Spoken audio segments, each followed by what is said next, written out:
European, no? Ya terminó. Terminou no European Research Council, né? E fez o seu PhD na École des Hautes Études, em Paris. E então vou passar a palavra para ele. Mariana depois que vai registrar as perguntas e a ordem do debate, ok? Então agradeço, André, pela disposição, né? E para a gente encontrar um diálogo comum entre os nossos trabalhos. Vale, muchas gracias, Junia, por la presentación. Y efectivamente, pues la idea de esta charla es buscar cómo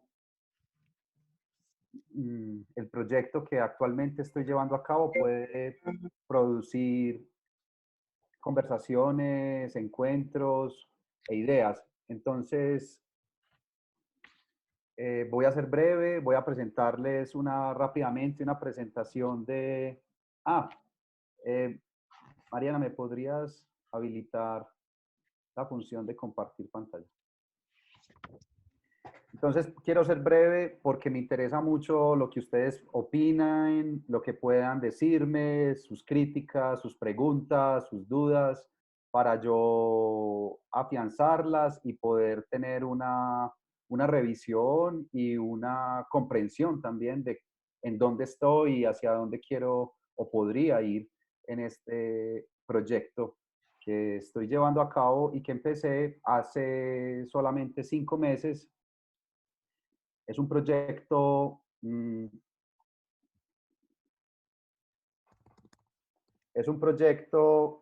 quiero saber si ahí de pronto, un momento. ¿Están viendo ya mi pantalla, sí? Sí. Perfecto. Vale. Entonces, es un proyecto, este título es el título de un proyecto de investigación que empecé hace 5 meses con financiación de la Universidad de AFIT, donde trabajo. Y aquí he intentado reunir 2 preguntas e intereses que me han estado acompañando desde los últimos años. El primero es una historia del ingenio como noción, como categoría médica y artística. Y la segunda es una preocupación por la historia de la geografía y sus representaciones, tanto pues en cartográficas, pero también literarias y las maneras en las que en el contexto imperial español se hicieron las descripciones geográficas de las Américas. Y todo esto enmarcado en una temporalidad relativamente amplia, que es el siglo XVI y el siglo XVII. Más o menos 1550, que es cuando surge la audiencia de Santa Fe, Bogotá, en el nuevo Reino de Granada, y 1650 más o menos, que es cuando, como les voy a mostrar, empieza a aparecer un declive en la extracción de minerales y particularmente de esmeraldas en ese mismo territorio. Entonces, mi proyecto de investigación cubre unos 100 años, que sería desde que se instaura esta audiencia del nuevo Reino de Granada a partir de unas guerras bastante cruentas con comunidades indígenas de los ríos, habitando en los ríos Magdalena, en sus vertientes de los ríos Magdalena y los ríos Cauca, y termina con la separación, el declive de la extracción esmeraldífera en este mismo territorio, y que coincidiría pues ya con fechas un poco más globales con la separación, ¿cierto?, de las coronas portuguesa y española, 1640, y el momento de la transición, y 1550, que sería también, desde un punto de vista ya de la historia de las ciencias, un momento en el que la sistematización por el conocimiento natural de las Américas empieza a ser una preocupación fundamental del Consejo de Indias. Y allí la actuación o el actuar de Alonso de Santa Cruz con la formulación de cuestionarios es un caso pues notable para esa temporalidad. Entonces, bueno, aquí esta pintura me gusta mucho, es una pintura pues, del siglo XIX, más o menos, seguramente es a finales del siglo XVIII, y es una pintura en donde se representa el ingenio en México y que es tomada de Cesare Ripa, de la iconología, y que tiene todos los atributos de cómo la moderna temprana pensaba el ingenio. Eh, eh, de alas coloridas para mostrar que el ingenio era una capacidad cognitiva para producir variedad en soluciones técnicas y obras. Entonces las alas coloridas haría mención a esa variedad, y el hecho de las alas es la sutileza y rapidez con la que el ingenio puede producir soluciones a problemas graves o necesarios u urgentes.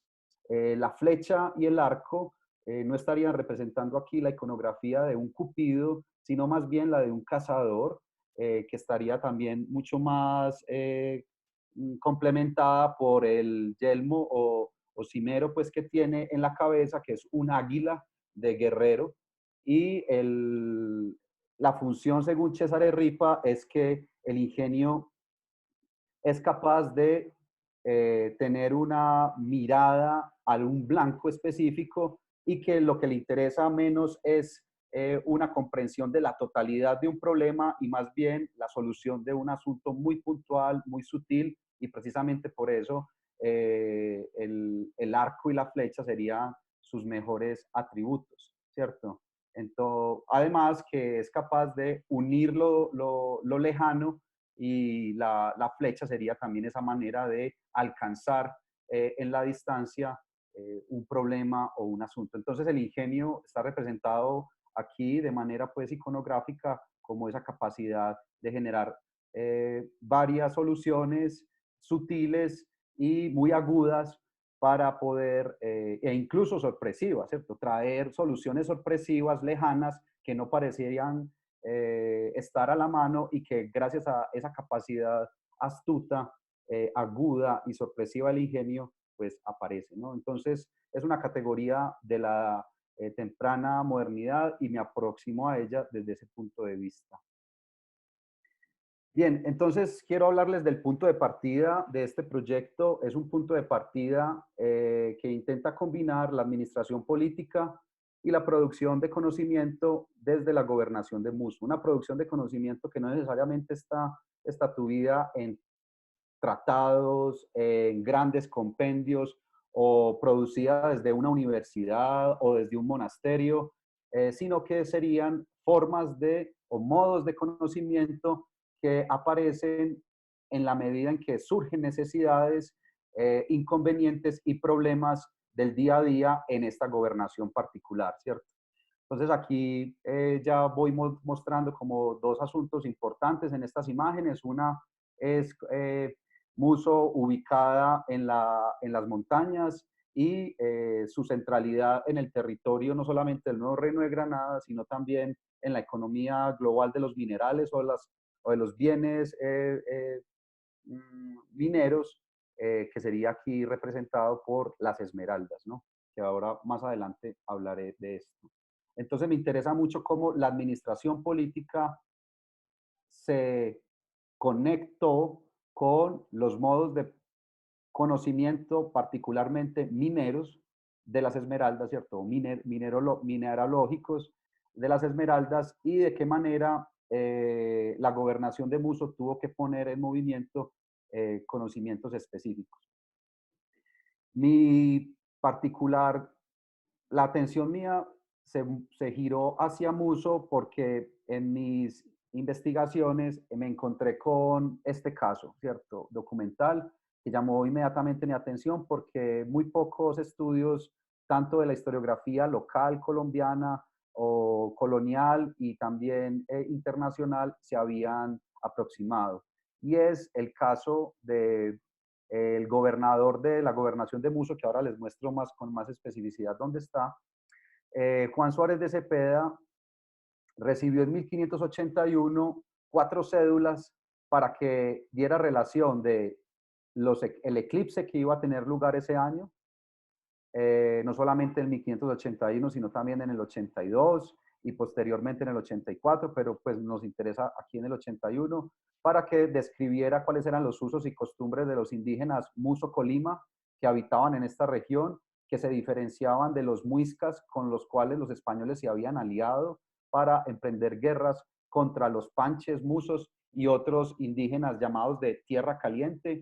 Más adelante verán por qué es tan importante esta idea de Tierra Caliente. Los muiscas pues estaban ubicados en las tierras altas del trópico andino y en una meseta que permitía entonces unas formas de economía similares, no eran las mismas, pero similares a las de Cusco, ¿cierto? De todas formas, pues estamos hablando de 2.700 metros, no de los 3.400 y 4.000 que podían tener en el Perú, ¿cierto? Pero 2.700 pues en esta región era ya suficiente para que el espacio fuera considerado como un ambiente de tierra fría. Sin embargo, como les digo, los musos no habitaban en este lugar, sino que habitaban un poco más abajo en una tierra caliente. Está ubicada aproximadamente entre los 1.000 metros y 1.500 metros. Todavía para hacer el trópico son tierras ya relativamente calurosas, ¿cierto? Entonces, bien. Y luego también una cédula que le solicitaba al gobernador que le explicara al Consejo de Indias si los indígenas y los negros esclavos estaban siendo separados y cuál era el tratamiento de estos. Lo cual a mí también me llamó mucho la atención porque hablaba entonces de un espacio pues, pluriétnico, ¿no? Guardadas las proporciones, por supuesto. No estamos hablando pues de Cartagena o de Santo Domingo, pero siendo un espacio en el corazón de los Andes, minero, que hubiera negros, musos Colima, españoles, pues entonces me llamó mucho la atención también de esta composición social. Y por último, los salarios que se pagaban. Entonces, veía yo aquí que en las cédulas al gobernador le solicitaban tanto informaciones de tipo político y económico como de tipo ya cosmográfico, ¿no? Entonces, esto fue lo que me empezó a llamar la atención y cuando fui explorando más, me fui dando cuenta que era una especie que lo que tuvo que hacer Juan Suárez de Cepeda fue una suerte de expedición de reconocimiento de toda su gobernación y realizar unas descripciones geográficas. Y allí en las descripciones geográficas, en la carta y lo que envía Juan Suárez de Cepeda, encontramos frases y afirmaciones como esta, ¿cierto? Que todas las relaciones han sido hechas por personas de más experiencia que había en los pueblos de esta gobernación. Personas de más experiencia que en otros documentos son llamados vaquianos, que es también una palabra clave para mí en este momento porque la vaquía, ¿cierto? Significa el conocimiento desde la experiencia, el cual está muy cercano a la idea de ingenio precisamente, ¿no? La vaquía, el vaquiano, el que sabe hacer porque lo ha tenido que hacer, ¿cierto? No porque haya estudiado, porque se haya formado, sino que el espacio, las necesidades y las condiciones ambientales lo llevaron a producir un cierto tipo de tecnologías. Y en efecto, todos los que hacen estas relaciones, y que ahora les voy a mostrar, también hay mapas que hicieron, no son personas que habían estudiado artes o que hubieran estudiado letras o teología o medicina, sino que eran soldados y que tenían en su haber pues unas capacidades de escritura o de alfabetización que les permitió escribir entonces estas relaciones. Muchos de ellos no escribían, sino que les dictaba también a un escribano. Entonces es interesante ver también cómo esa vaquía, esa gente de más experiencia, nos está mostrando un conocimiento que no necesariamente tiene que pasar por, insisto, por las academias o las instituciones académicas y a veces tampoco por un saber letrado, sino por un saber puro de la experiencia. Entonces esto para mí ha sido pues como fascinante Yo sé que eso tiene también una dificultad histórica positiva, porque es en dónde encontrar y dónde determinar ese conocimiento, cuáles son las fuentes para decir que alguien conoce y que alguien no conoce, ¿cierto? Entonces yo sé que eso le pone pues como un nivel de dificultad a la lectura de las fuentes, pero bueno, es una dificultad que estoy dispuesto a correr, puesto que me interesa es esa dimensión más antropológica del conocimiento y menos la institucional. Dice también que todo se ha hecho con toda advertencia y cuidado y fidelidad, procurando entender la verdad. Es decir, los mismos que están produciendo este conocimiento tienen todo el interés de ser tomados en serio por las autoridades del Consejo de Indias. Eso también, a mi modo de ver, revela entonces una presentación de validez epistémica que, a pesar de que no sean letrados formados en instituciones, quieren decir que sus productos, sus producciones epistémicas tienen un protocolo verificable, fiable, cuidadoso, que puede ser tenido en cuenta por el Consejo de India, ¿cierto? Entonces son esas maneras de la autolegitimación del conocimiento que aparece en este tipo de relaciones.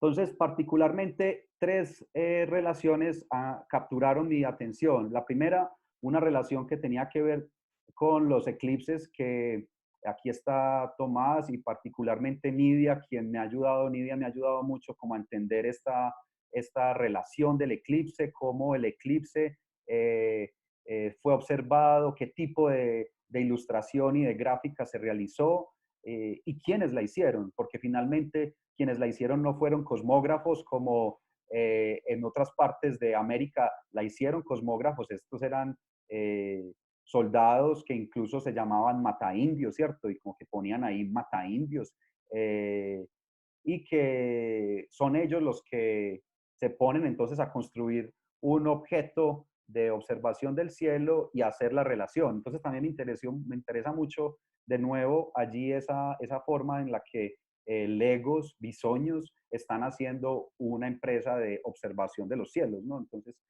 más allá de demostrar si lo que hicieron fue exacto o no fue exacto, me interesa es más la intencionalidad y la voluntad de producir algo que para ellos era fiable, cuidadoso y menos decir como si fue una correcta observación o no, porque ahí también hay un compromiso pues antropológico frente al conocimiento de mi parte y es que no me interesan solamente aquellas producciones que sean vistas como verdaderas desde un punto de vista objetivo o epistémico, sino desde el asunto de los oficios, procesos, acciones que pueden llevar a un conocimiento, ¿cierto?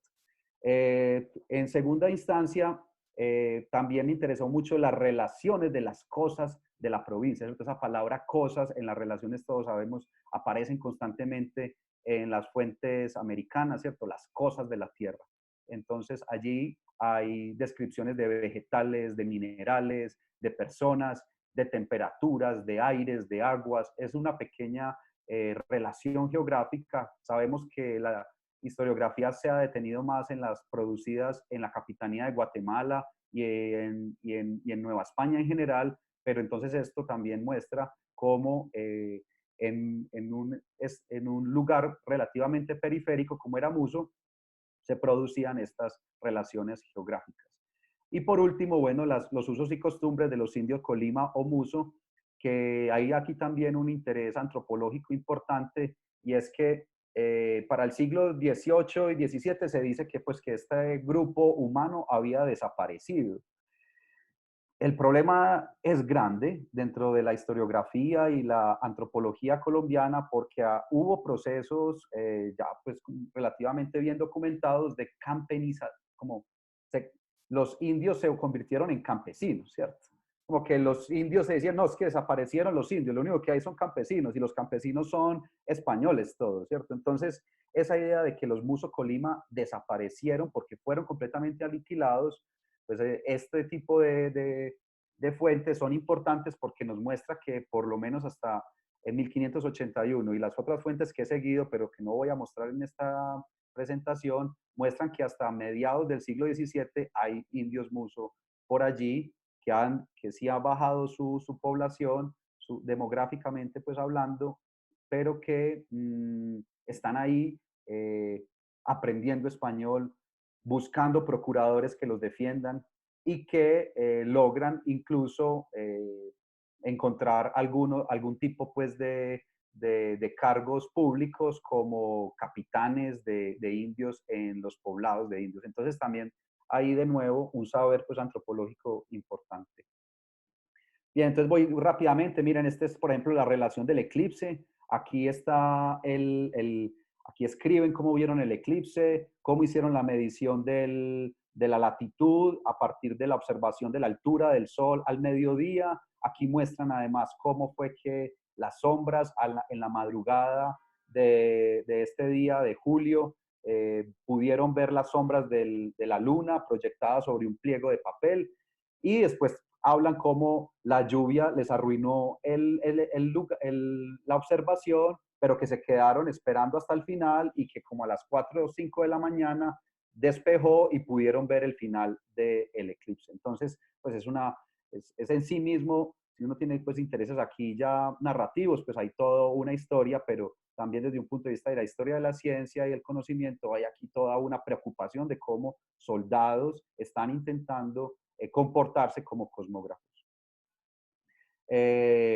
La observación del eclipse sabemos que provino de esta cédula particularmente, que fue una instrucción de la observación del eclipse, que fue la que recibió Juan Suárez de Cepeda. Bien, fíjense, les estoy mostrando pues como todo lo que salió de esa expedición, que yo diría expedición geográfica, naturalista, en la gobernación de Muso. También salieron, este mapa salió allí. Me gusta mucho este mapa porque es una manera, o sea, es plano, pero lo que está intentando mostrar aquí este señor Diego Gutiérrez de Ovalle, que es un soldado raso, vaquiano, es intentando mostrar sobre todo, fíjense, el entorno en el que esta ciudad de La Palma, que hacía parte de la gobernación de Muso, dónde estaba situada esta ciudad de La Palma. Y fíjense que el protagonismo lo tienen son esas montañas, ¿cierto? Son unas montañas que aparecen ahí como un poco como hacia los lados, pero habría que tener toda la capacidad casi que, o la simulación cognitiva visual de la época para intentar ver esto como en una visión que hoy diríamos estereoscópica, ¿no? Como para poder ver esa ciudad de La Palma ahí abajo dentro de un valle portentoso de las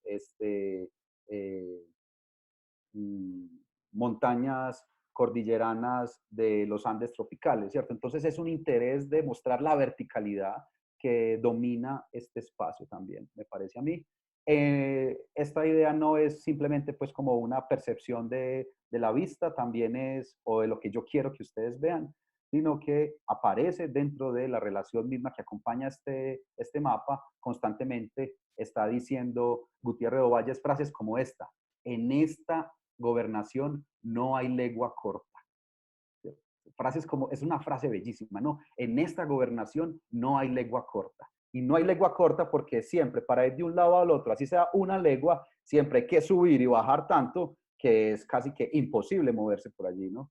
Entonces, claro, es el lugar donde no hay legua corta. El contexto entonces geográfico de esta documentación es primero como una reconstrucción etnolingüística. Todos estos colores dan cuenta de la variedad etnolingüística precisamente del Nuevo Reino de Granada y muestra que a diferencia, pues yo no voy a decir que en Nueva España, por supuesto, o que en el Perú todos hablaban una misma lengua, pero los alcances imperiales, si se puede decir, por ejemplo, de los incas, no es comparable a lo que sucedía en el Nuevo Reino de Granada, o al menos en este territorio, en donde, como se han llamado, como señoríos de beetrías, una cosa como un poco contradictoria, ¿cierto? Beetrías son esos grupos que reconocen unos líderes, unos jefes de guerra, pero que pueden cambiar constantemente cuando ese jefe muere o sobre todo cuando hay otro jefe que intenta hacerle frente, ¿no? Entonces la beetría es un poco una forma de ordenamiento social que no depende de una centralidad, sino más bien de alianzas entre diferentes jefes. Y esto permite también que se mantenga que sea garantizada incluso una variación y una variedad de etnias alrededor de los Andes, ¿cierto? Entonces, pues esto muestra ahí el panorama, pues, o la conformación de la diversidad étnica y etnolingüística del lugar para esa época. Y el lugar central, el verde, sería precisamente todas las lenguas provenientes de los caribes, ¿no? Que sabemos que a la hora de la llegada en 1550, 1530, cuando con Gonzalo Jiménez de Quesada los españoles empiezan a ir hacia el interior, ¿cierto? Sabemos que, como lo muestra Karl Sauer en su texto, a mí me encanta pues ese texto de Spanish Main, ¿cierto? Como el territorio español o el sitio español de Spanish Main. En ese texto él muestra cómo entre 1503, 1504 hasta 1530, las huestes españolas lo que hacían era ubicarse en las costas del Caribe y en las islas, pero la penetración hacia el interior, pues preferían no, porque además estaba, como ellos decían, infestado de indios, flecheros, ponzoñosos, entonces que no querían entrar por allá y preferían más bien usar las estrategias de cabalgadas, que es la estrategia pues de secuestros y de entradas en donde saqueaban santuarios y poblaciones en el interior para luego sacarlas rápidamente y enviarlas hacia Santo Domingo. Cuando Gonzalo Jiménez de Quesada en 1534 empieza a subir hacia la cordillera de los Andes, se encuentra, dice, con tantas poblaciones que hablan distintas lenguas, que dice él, cada 15 leguas hay un pueblo que habla otra lengua, ¿cierto? Entonces terminan, son casi 200 soldados, pero terminan teniendo decenas de lenguas o de intérpretes para poder ir llegando al interior de este territorio. Entonces, cuando Gonzalo Jiménez de Quesada, precisamente eso es lo que quería decir, está ingresando, sabemos por evidencia arqueológica, los caribes llevaban ya varias décadas en una expansión interior también en las Américas, particularmente pues a lo largo del río Cauca y el río Magdalena. Entonces estamos hablando de que la invasión española prácticamente llegó justo después de la invasión caribe a este espacio tropical. Esta es como lo representaban en la época. Este es a mí me encanta este mapa. Es un mapa producido por Gerritz y Vicher en el texto de, bueno, este es de Bloch, pero el original proviene de la descripción de El Nuevo Mundo de Johannes de Light y es una de las primeras representaciones pues del espacio en ese momento. Y fíjense aquí, pues este sería el espacio de la gobernación de Muso, y aquí encontramos que además los Musos están muy cerca de Santa Fe de Bogotá, que es el centro pues de la audiencia del Nuevo Reino, y están un poco más hacia el norte, pero con un acceso al río Magdalena mucho más cercano que el de Santa Fe de Bogotá. En ese momento también es importante porque la gobernación de Muso está intentando decirle al Consejo de Indias que para sacar las esmeraldas ellos están mucho más cerca de lo que está Santa Fe de Bogotá, entonces que no tendrían por qué enviar las esmeraldas y todo lo que sacan de su territorio hasta Santa Fe de Bogotá para hacerles el pesaje y hacerles el quinto real. Entonces que ellos podrían tener una propia casa de fundición y un lugar centralizado para sus cuentas fiscales. O sea que los Musos, pues en la gobernación de los Musos, estaban intentando competir y rivalizar con el centro de Santa Fe de Bogotá. Este es un mapa que yo sé que por aquí Cindia conoce muy bien, que escribió un artículo muy interesante sobre el mismo. A mí me encanta este mapa porque también muestra algo que yo intuyo y es el interés por la verticalidad en este territorio. Si ustedes ven bien, este mapa, a diferencia del primero que les mostraba, es un mapa de ojo de vuelo de pájaro, ¿cierto? Ahí vemos un relativo 45 grados de observación en donde las manchas azules son las montañas, precisamente. Tanto es de vuelo de pájaro que por aquí no sé si ven mi cursor, no lo activé. Este es el río Cauca y este río continúa por acá, pero no lo vemos porque precisamente este paisaje cordillerano lo estaría tapando. Entonces no es que no conocieran, sino que están intentando precisamente ver cómo se vería el nuevo Reino de Granada desde las alturas del Mar del Sur u Océano Pacífico. O sea, esto es como se vería el nuevo Reino de Granada desde las costas del Pacífico, ¿cierto? Y aquí sería Cartagena, esta es Cartagena, y entonces estaríamos ubicados en una visión casi de Google Earth, como se puede ver ahora con un satélite viendo a vuelo de pájaro el nuevo Reino de Granada.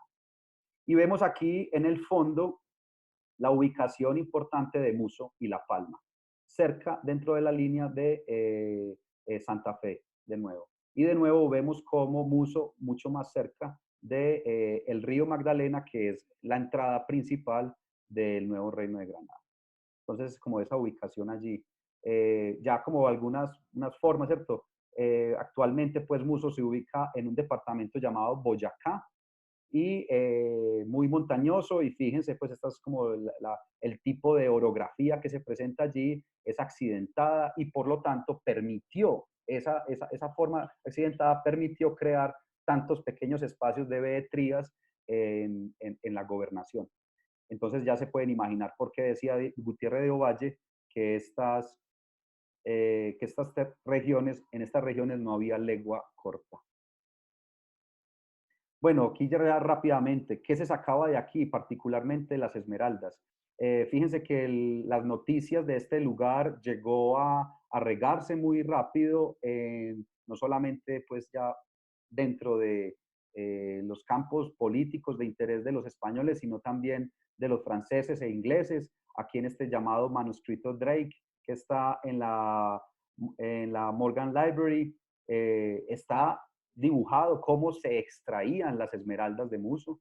Y estos objetos que les pongo aquí son los objetos que coleccionaban los Austria, tanto en España como en la casa pues de Viena, digamos, y todo esto entonces provenía de Muso, llegaba a España, de España iba normalmente pues a Amberes, y cuando no iba a Amberes iba a Praga o a Tirol o a Viena, y cuando no iba para estos lugares, como nos lo ha mostrado en este libro bellísimo Chris Lane, iba hasta Medio Oriente y el Imperio Mogol. Es decir, estamos hablando de un sitio que relativamente es periférico, pero cuyas producciones minerales alcanzaban dimensiones globales que no alcanzaban otro tipo pues, de productos de las Américas.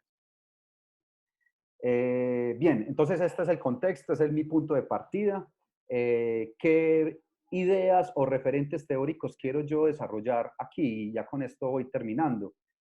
Primero, a mí me interesa juntar, como yo les había dicho, dos tradiciones y referentes que yo personalmente he trabajado en los últimos años. El primero es toda una historia del ingenio, ¿cierto? Que se puede, aquí pongo pues este libro, que es el último que salió, que a mi modo de ver resume muy bien una historiografía de la temprana modernidad y cómo el ingenio se entendía. Es un libro que estudia de qué forma el ingenio se traducía o se expresaba en diferentes lenguas, en el latín, alemán, flamenco, español, italiano, portugués, inglés. Y hay una propuesta según la cual el ingenio era muy importante en este momento, puesto que nos permite entender la manera en la que los modernos de este momento pensaban el conocimiento, ¿cierto? El conocimiento, ya lo decía antes, como un tanteo, no necesariamente como una forma completa o sistemática, sino más bien como un saber de la ocasión, del momento, muy cercano al sentido práctico o incluso en términos aristotélicos a la frónesis, ¿no? Una tecne con alto grado de frónesis, una tecne, una capacidad de tanteo que tenía un sentido de la oportunidad y de la ocasión muy alto. Y ahí entonces que fuera un término que se le aplicara muy bien tanto a ingenieros, ¿cierto? Y la palabra ingeniero viene de ingenio, como a artistas, ¿no? Y que y lo que demuestra este libro es que antes que una poética del genio existiera, que va a tener un punto culminante en las poéticas románticas del siglo XIX, en el siglo XVI y XVII tenemos son poéticas del ingenio. Y eso lo prueba muy bien este libro a través de todos los corpus de teoría del arte, historia de vidas de artistas, donde la palabra y el término ingenio es usado de manera mucho más consistente y constante que el de genio, por lo menos en el siglo XVI y XVII, porque precisamente muestra que el saber de los artistas era un saber de el caso concreto de o un retrato o una composición particular que se la pedía un condottiere, pues, o alguien que pedía, pues, la obra de arte. Y el otro referente teórico es el de la escuela, pues, de, de, de David Livingstone, la geografía del conocimiento, ¿cierto? La idea de situar el conocimiento. Entonces yo creo que con este proyecto yo intento situarlo doblemente, ¿cierto? Situarlo desde el punto de vista de la cognición, de la fisiología, de la incorporación en una persona y segundo, en un contexto ambiental. Esa va a ser mi propuesta, que va a ser una situación en un ambiente particular, que en este caso es Muso, en el contexto de los trópicos andinos. Entonces, ¿cuáles son mis preguntas, cierto? Una aproximación situada al conocimiento a través del ingenio, en donde yo quiero responder o hacer estas preguntas, ¿cierto? ¿Cómo se entendieron las riquezas y los recursos naturales que en ese momento las llamaban producciones de la naturaleza, ¿cierto? Es la palabra como que siempre aparece. También lo llaman secretos de la naturaleza, también lo llaman cosas de la tierra, ¿cierto? Las cosas de la tierra. ¿Cómo fue que se fueron entendidas entonces estas riquezas, estas cosas de la tierra en los ambientes tropicales? Si es que había algo particular, si el ambiente tropical le daba algo singular a esas riquezas. La segunda pregunta que me interesa plantear es cómo se valoraron y se jerarquizaron las prácticas de conocimiento de sus habitantes. Y aquí yo me he encontrado con que hay jerarquías de conocimiento, hay jerarquías de ingenio. Entonces, los que estarían supuestamente dentro de la mina tendrían menos jerarquía que el dueño de la mina. Sin embargo, el que está dentro de la mina lo vemos en los que son los indígenas finalmente, los que conocen cuándo es que y la expresión es de la época, cuando la montaña pinta. Cuando la montaña pinta es cuando la montaña empieza a sacar una veta y allí encuentran entonces la manera de buscar la esmeralda. Entonces, constantemente los documentos dicen que desde un punto de vista jerárquico, el ingenio del encomendero, el dueño de la mina, es superior al de sus obreros o de sus trabajadores o submineros. Pero en la explicación de cómo surgen, cómo salen las esmeraldas, hay un giro porque quien termina teniendo más saber, más conocimiento, más ingenio precisamente de dónde encontrar la esmeralda son los mismos indígenas que están allí metidos abajo. Entonces, esto quiero entender aquí el problema de las políticas del conocimiento, las jerarquías del conocimiento a través de la clasificación del ingenio, que además es una pregunta clásica de la historiografía de esa época, que la tenía también ya Bartolomé de las Casas, ¿cierto? Y es si el ingenio de los americanos era superior o inferior al ingenio de los europeos. Y la respuesta normalmente era a veces, pero normalmente no. Y el ingenio de los americanos, cuando lo tienen, es porque ha sido insuflado o llevado a cabo por inspiración demoníaca. Entonces, como que el ingenio del indígena o del americano sería demoníaco e inferior. Entonces, esto me permite también allí ver de una manera situada cómo es que esa jerarquía del ingenio está operando en un caso particular como el de Muso y el contexto minero. Y por último, es una pregunta ya así mucho más general que no creo que alcance pues a abordar, pero que espero que me dé algunas pistas, y es cuál fue el tipo de relación que se estableció entre medio tropical y saberes practicados, ¿cierto? Como ven, yo nunca he querido utilizar la palabra determinismo geográfico porque creo que hay formas de eludirlo. No creo que esto lleve a un determinismo geográfico, creo más bien que puede llevar es a una conciencia ambiental o conciencia geográfica de las producciones de conocimiento, lo cual no equivale a decir que hay un determinismo o fatalismo o teleología necesaria por el entorno en el que estaban viviendo. Más bien es que hay una relación allí particular que permite unos saberes específicos sobre los minerales, las plantas, la guerra, como les voy a mostrar. Entonces la pregunta, ¿existía una conciencia sobre la relación entre conocimiento y ambiente en la modernidad temprana? Mi respuesta es sí, ¿cierto? Mi respuesta es sí. Y para esto, pues, he hecho mano primero de un referente muy conocido por todos nosotros, de Nicolás Güey Gómez, donde muestra que todos los textos de Colón particularmente, constantemente están enfatizando en la idea según la cual lugares específicos producen complexiones, riquezas y productos naturales específicos, ¿cierto? Entonces, como que habría allí una coherencia. Pero más allá de la historiografía, hay un texto que para mí es fundamental en el siglo XVI y particularmente en la definición de esta pregunta, y es este médico español, Juan Huarte de San Juan, sobre el cual estoy escribiendo un libro que espero terminar este año, y que va a salir publicado por la Universidad de Pittsburgh, y es El examen de ingenio para las ciencias de Juan Huarte de San Juan. En este libro, Juan Huarte de San Juan le propone al rey Felipe II una teoría humoral y geográfica para entender cuáles eran los saberes que permitirían producir conocimiento en su imperio. Entonces, yo creo que hay evidencias para mostrar que efectivamente sí que había una conciencia de una relación entre conocimiento y ambiente en la modernidad temprana. Entonces me interesa aquí, esto es un ejemplo pues de un tratado también de la época, muy famoso, ¿cierto? Que es la descripción de las Indias por Bernardo de Vargas Machuca. Este sí, un sanguinario soldado pues español que en este texto todo el tiempo está haciendo prueba de su ferocidad contra los llamados indios de tierra caliente. Pero lo interesante es que toda la experiencia, él también se dice a sí mismo vaquiano e ingenioso, porque aprendió mucho estando en esta región. Este señor estuvo en la región de Muso, ayudó también en la pacificación de esos entornos, entonces ahí también encuentro una confirmación de esa pregunta. Y quiero terminar con esto.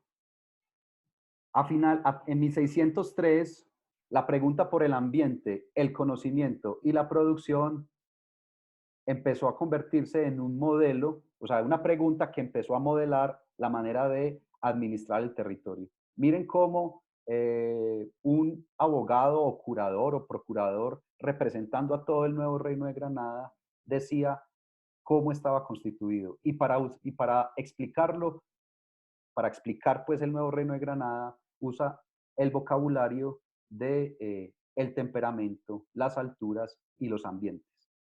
Es aquel reino, poderoso Señor, un supuesto que participa de dos humores o regiones, por mejor decir, fría y cálida, que allá llaman tierra caliente y fría. Estas son en sí tan disímiles en sus efectos, cual saben bien los que las han hollado, ¿cierto? Hollado, es decir, los que han podido, pues, quitar toda esa manigua, esa selva que está ahí casi prácticamente impenetrable. Yo quería saberlo significar a vuestra merced. En la una de estas regiones, que es la caliente, se dan y producen los ricos metales de oro, plata y esmeraldas. Y en la fría, que es donde vuestra real audiencia tiene su acento, se cultivan los mantenimientos, legumbres y ganados con mucha fertilidad. Por manera que la una es expensa de comida y sustento para la otra, que es la fría, y la caliente, madre de oro y monedas, hace a esta otra rica. Supuesto lo cual, para que este reino se sustente, se han de conservar las dos dichas regiones, pues importarán poco los muchos y ricos minerales que la tierra caliente tiene, si no hay peonaje que los beneficie, y mantenimientos con que se sustenten.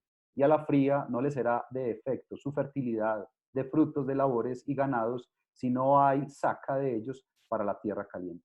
Entonces esto pareciera mostrar una idea que relativamente pues es conocida por John Murray, ¿cierto? La idea del archipiélago vertical, y que recientemente Jeremy Ravi Mumford en Vertical Empire ha mostrado, pero En estos textos hay un centro y es el Imperio Inca y el Virreinato del Perú y cómo Toledo, el virrey, intentó ordenar estas alturas virreinales del Perú. Pero aquí todavía no hay una aproximación al nuevo Reino de Granada, que a mi modo de ver es distinto porque los ambientes precisamente cálidos y fríos no obedecen a las mismas alturas del Perú y tienen además una organización histórico civilizatoria, digamos, muy distinta a la que tenía los incas. Entonces, es ahí donde yo estoy, es ahí mi punto y con esto termino porque me alargué mucho. Muchas gracias.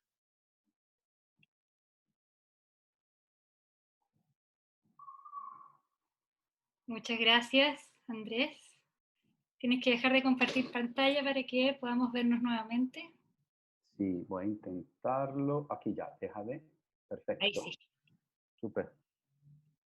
Bueno, no sé si alguien quiere partir. Junia.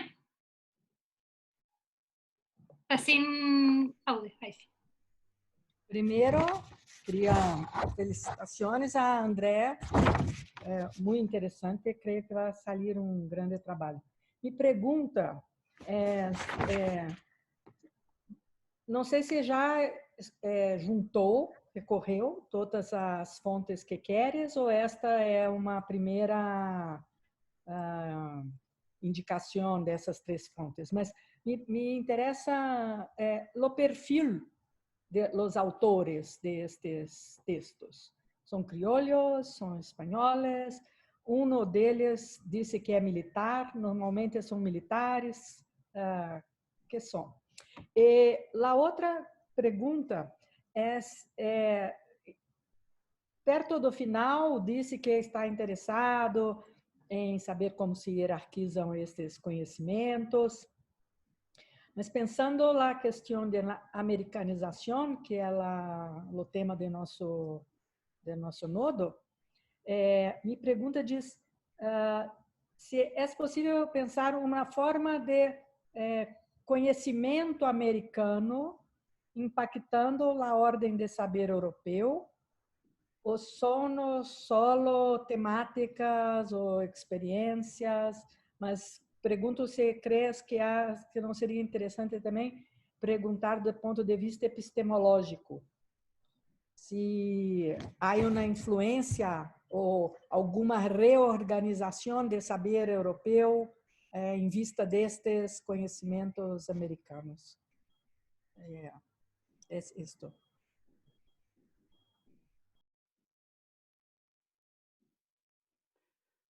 Junia, muchas gracias por la pregunta. En efecto, primero, todavía estoy en una fase de recolección de fuentes. Las que les mostré son las de partida con las que empecé a organizar mi investigación. En este momento tengo muchas más porque, como les digo, pues he ido buscando la manera en cómo desde la gobernación de Muso otros gobernadores, procuradores, oidores produjeron y describieron el territorio. Pero para responder, entonces sí, solamente me quise centrar para esta presentación en ese punto de partida para mostrarles de dónde surgió mi interés por este tema. El perfil de quienes producen esto son todos españoles. Sí, efectivamente, los gobernadores normalmente no son hijos criollos de antiguos españoles, sino que provienen de la península hasta el momento. Y los oidores son siempre enviados por el Consejo de Indias para hacerle pues evaluación a todo este espacio. Entonces normalmente son españoles.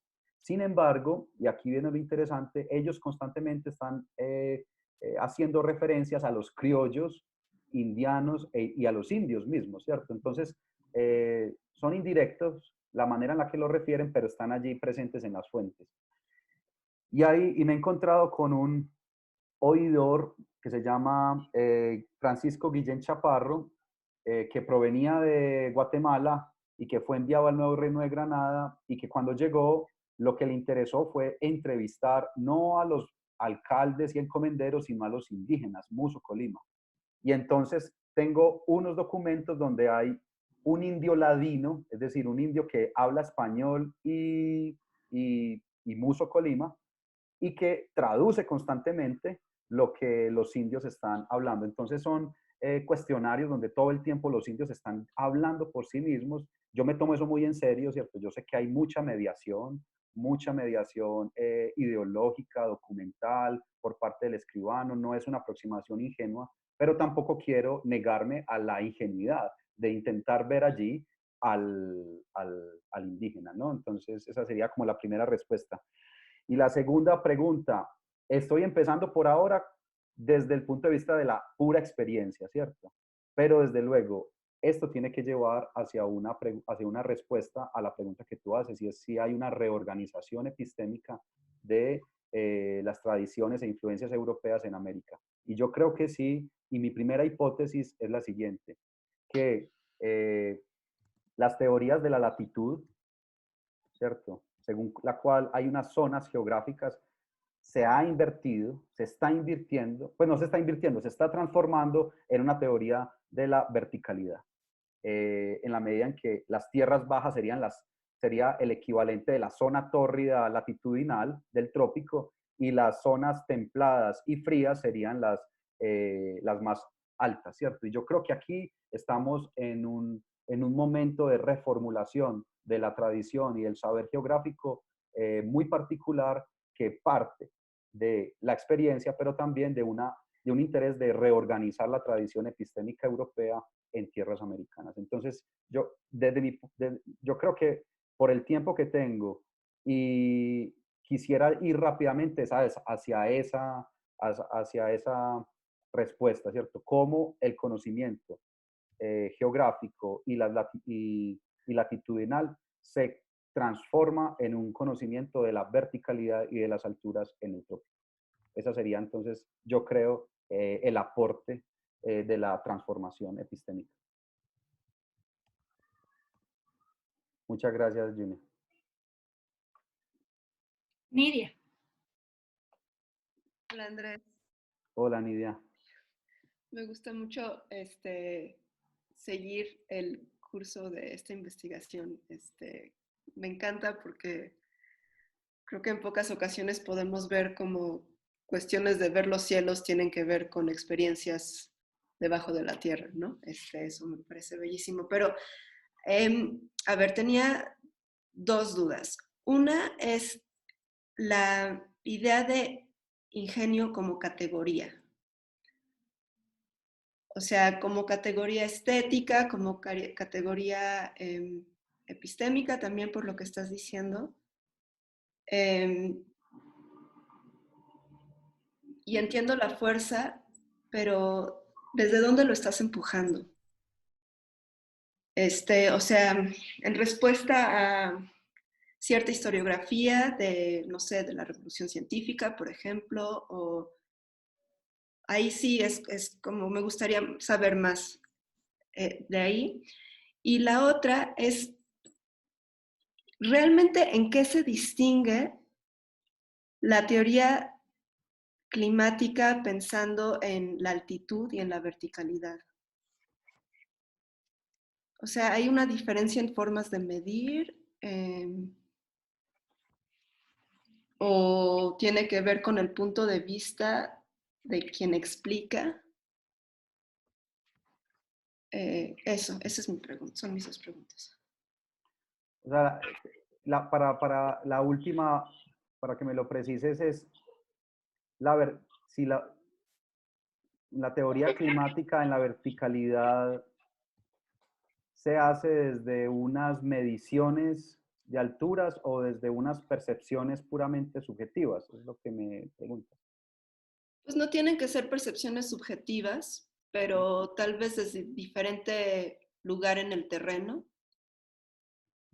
O sea, la verticalidad se mide en el terreno y la altitud no, ¿o cómo? Ah, ok, ya. Bueno, para mí, ya, listo, muy bien. Entonces, primero, el ingenio como categoría, sí, en efecto, pues es una apuesta de poner el ingenio en el medio de la discusión. Mi referente historiográfico más potente, digamos así, es Edgar Zilsel, en su texto sobre la prehistoria del concepto de genio, allí Edgar Silser muestra que la categoría de ingenio era una categoría en la época en donde los actores, no solamente artísticos, sino también los letrados, los científicos, los ingenieros, estaban compitiendo constantemente. Entonces a mí me parece que la categoría y el empuje de esto es que es una categoría que puede hablar de diferentes actores en distintos sectores de práctica, ¿cierto? No solamente de un saber letrado, sino también pues un saber no letrado o un saber de experiencia, y que al ellos llamarse ingeniosos o al darle el nombre de ingenioso o de ingeniosa a una obra o a una acción, se estaban jugando la fama, el reconocimiento, el mérito, y yo ahí entonces encuentro una categoría como el ingenio que me permite hacer análisis al mismo tiempo de una sociología, digamos, del conocimiento, una sociología de las artes y además una forma de describir prácticas muy discretas, sutiles de ese conocimiento, ¿no? Entonces, es una palabra que es muy esquiva porque es muy capaz, precisamente, ¿cierto? Es capaz en el sentido como del inglés, ¿no? Sí, muy englobante, muy abarcante, ¿cierto? Entonces, al estar utilizando una categoría tan abarcante, yo creo que no corre el riesgo de que esté hablando de algo. Claro, las fuentes todo el tiempo están hablando del ingenioso, el ingenio, entonces puede ser algo muy difuso, ¿no? Pero yo creo que si se ubica uno dentro de una lectura de las fuentes y logra saber cuándo se usa el ingenio, si un uso del ingenio, de la palabra ingenio, se está refiriendo a una máquina, a un saber, a una prestancia moral de una persona, es algo que se puede descifrar dentro del contexto de los textos y de las fuentes. Entonces no es como que siempre la palabra esté significando todo al mismo tiempo, sino que yo creo que la interpretación va a poder, y la sagacidad pues ahí informada históricamente, va a poder decir si la palabra ingenio se está refiriendo a una, sí, a una capacidad moral, a una prestancia moral, a una máquina, a una producción o a un contexto o a una complexión fisiológica. Entonces, no sé si ahí respondo pues parte de tu pregunta, pero hay un empuje historiográfico desde Edgar Silsel donde intento encontrar en una categoría que ha sido muy aproximada desde la retórica y desde la estética puramente, ¿cierto? Particularmente por lecturas cercanas de Gracián, que la cual pues son muy importantes, muy interesantes, pero el ingenio no es solamente una dimensión retórica, sino que es una dimensión práctica, social, moral, epistémica finalmente. Y yo la quiero ver muy relacionada con el Bacchiano, que constantemente se dice que es ingenioso y que todo su saber lo tiene por haber estado practicando ese espacio, ¿cierto? Yo de esto he hablado a veces también mucho con Rafael Uchoa, que está por aquí, y es esa relación entre el ambiente y el conocimiento, y para mí el ingenio podría entonces ser una especie de puente entre las necesidades en las que se encuentra una persona, una comunidad, y el cuerpo de conocimientos que puede ir produciendo para resolver esas necesidades. Entonces el ingenio me gustaría trabajarlo y analizarlo como sí, como ese punto de encuentro entre las expectativas de un sujeto que conoce o un sujeto moral que intenta presentarse ante sus pares políticos y las necesidades y presencias del entorno que le exige entonces a ese sujeto moral y epistémico producir algo, ¿no? Y claro, bueno, aquí también viene un tema muy tenaz y es el tema cultural, que en la historiografía de la época, pues también yo lo mencionaba, y es si los americanos tienen ingenio, si tienen razón y si lo tienen, de dónde proviene, ¿no? Y es el lado pues como cultural del ingenio, que supuestamente habría, como lo utilizan en ese momento, un ingenio español, un ingenio francés, un ingenio inglés, un ingenio americano, pues indiano precisamente, y dentro de los indianos el ingenio de los taínos, el ingenio de los mexicas, el ingenio de los aztecas, el ingenio de los incas, y eso es una manera como constantemente Bartolomé de las Casas incluso está intentando comprender las distintas poblaciones americanas en su historia apologética, por ejemplo. Y bueno, y con respecto a la altura y a la verticalidad, yo todavía me llama la atención porque todavía no encuentro una distinción, las he usado más bien como términos equivalentes, y las formas en las que ellos determinan esa altura, o sea, la altura no del sol, sino la altitud, puede ser todo el nivel de las alturas pues, geográficas, de la verticalidad, pues utilizo esas dos palabras de la misma manera, eh, pero imagínate que hay debates políticos, hay pueblos y ciudades y gobernaciones en la época, después de que saliera este tratado de tierra caliente y tierra fría, hay poblaciones que le dicen a la audiencia que por favor los metan dentro de la tierra fría, que no quieren ser más de tierra caliente. Es decir, se vuelve es un término ambiental, ecológico, geográfico, pero es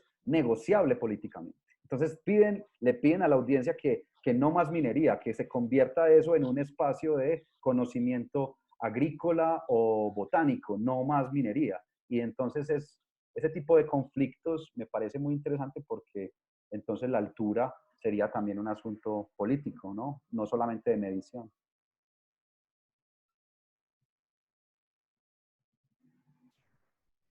Tomás. Y después yo me voy a poner a la fila, a la cola. Vale. No, nunca toca.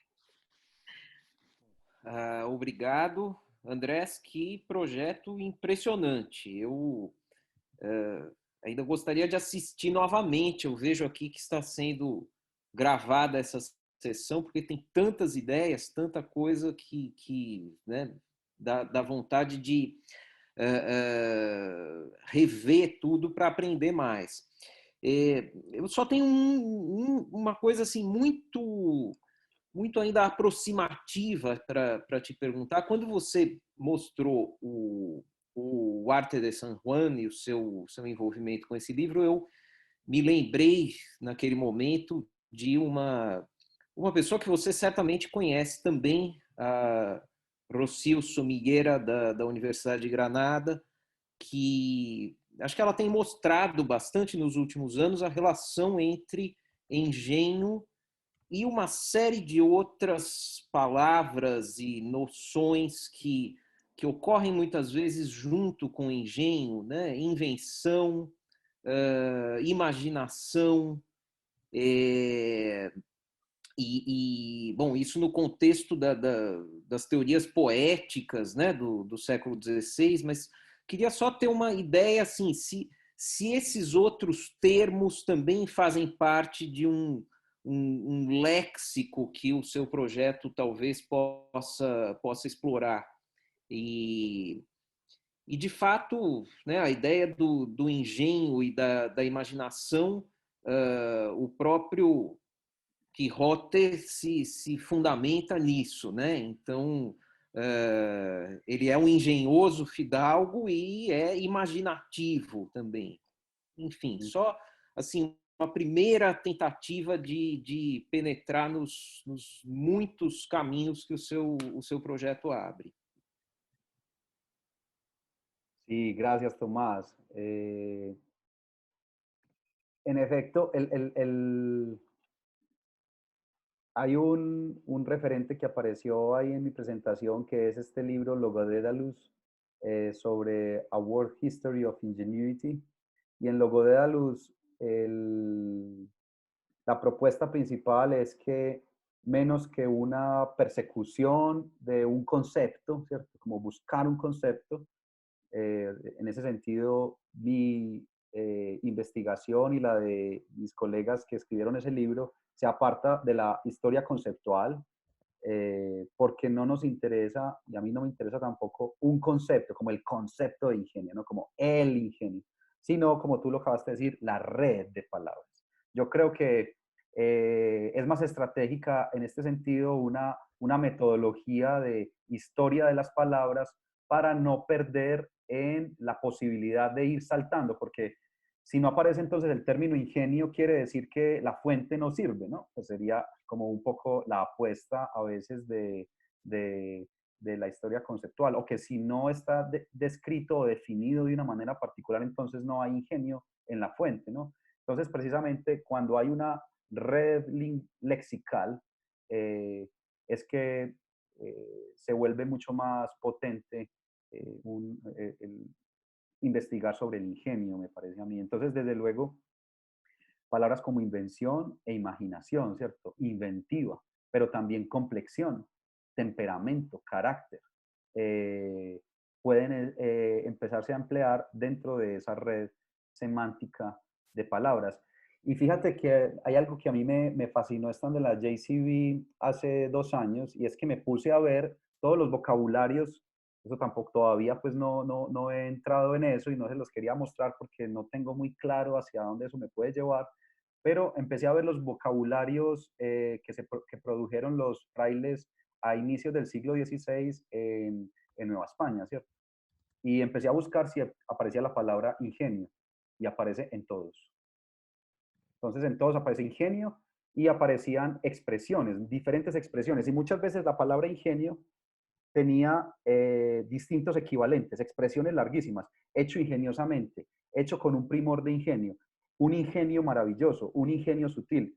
Es decir, los frailes estarían proponiendo que la palabra, la idea, la concepción, la capacidad de identificar algo ingenioso no sería algo europeo únicamente, sino que podría ser una suerte de invariable antropológica, es decir, que hay palabras en otras lenguas, en otras tradiciones que son equivalentes a las de ingenio, provenientes pues del neolatino, del latín. Entonces, razón de más para preferir la red lexical a la historia de un concepto, ¿no? Entonces, por ese lado, te agradezco mucho esa referencia de Rocío Sumillera, que en efecto, pues a mí me ha servido mucho, y que, claro, ella fue una de las editoras de la traducción de Juan Huarte de San Juan al inglés, y ha permitido entonces que Juan Huarte vuelva a estar en el centro de la reflexión sobre la historia de la medicina y de la psicología en la edad moderna.